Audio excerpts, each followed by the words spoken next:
विषय सजीव और निर्जीव। सजीव वस्तुगुड़िक कौन?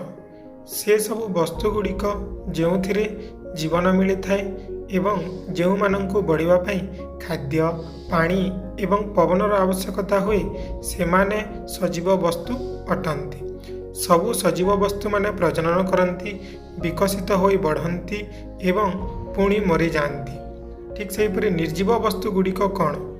से सबु वस्तुगुड़िक जो जीवन नाही एवं सेमानंकु खाद्य पानी एवं पवनर आवश्यकता हुए नाही, सही वस्तुगुड़िक निर्जीव वस्तु कहा जाए।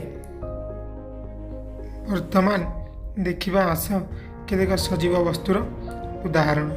वस्तु जेमिति कि पक्षी, प्रजापति, पोक, माछ इत्यादि। ठीक सेहीपरि वस्तु जेमिति कि बही, रबर, पेंसिल इत्यादि निर्जीव वस्तुर उदाहरण अटे। वर्तमान कह माछ यह कौन एक सजीव वस्तु अटे? हाँ, यह एक सजीव वस्तु अटे, कारण यह निश्वास प्रश्वास निये, गति करे, खाद्य खाए, बढ़े एवं अंडा दे, जहाँकि सजीव वस्तुर विभिन्न लक्षण अटे। ठीक सेहीपरि फुटबॉल कौन एक सजीव वस्तु अटे?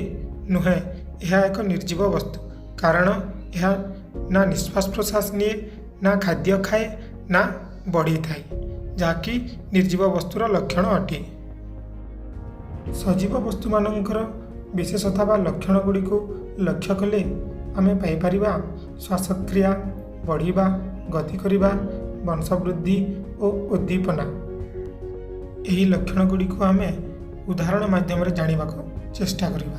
निम्न रे दिया जाइथिबा कार्य कौनसी सजीव वस्तुर की विशेषता कहे आमे जानिबा चेष्टा करिबा। आशा विद्यालय आड़कू जाउछि। लक्षण गति करिबा। छोट पिला एक युवक हो जाए। लक्षण विकास करिबा। पानी रे माछ पहरिबा। लक्षण गति करिबा। आंब टाकुआरु बीज बाहरिबा। लक्षण विकास करिबा। गोटिए कढ़ फूल हेबा। लक्षण विकास करिबा। ठंडा पानी रे गाधोइबा बेले थरिबा। लक्षण उत्प्रेरक तत्पर अनुक्रिया। एठारे उत्प्रेरक तत्व तथा ठंडा पानी द्वारा शरीर थरी थाए। गोटिए बिलेईर छुआ हेबा। लक्षण प्रजनन। अजयर जेजे बापा बुढ़ा हो गले एवं तांकर मृत्यु हो गला। एठारे लक्षण हेउछि मृत्यु। वर्तमान देखिबा आस सजीव एवं निर्जीव वस्तु मध्य थिबा किछिटा पार्थक्य। सजीव वस्तु गुड़िक विकसित होती, निर्जीव वस्तु गुड़िक विकसित होती नहीं। सजीव वस्तु निजको निजे विकास बा गति करि पारंती, किंतु निर्जीव वस्तु गुड़िक निजे गति करि पारंती नहीं। सजीव वस्तु गुड़िक श्वासक्रिया करती, निर्जीव वस्तु गुड़िक श्वासक्रिया करि पारंती नहीं। सजीव वस्तु गुड़िक प्रजनन करि पारंती, निर्जीव वस्तु गुड़िकर प्रजनन क्षमता न थाए। सजीव वस्तु गुड़िक उद्दीपना करती, निर्जीव वस्तु गुड़िक उद्दीपना करती नहीं। सजीव वस्तु गुड़िकर संरचना कोष अनुसार हुए, निर्जीव वस्तु गुड़िकर संरचना कोष अनुसार हुए नहीं।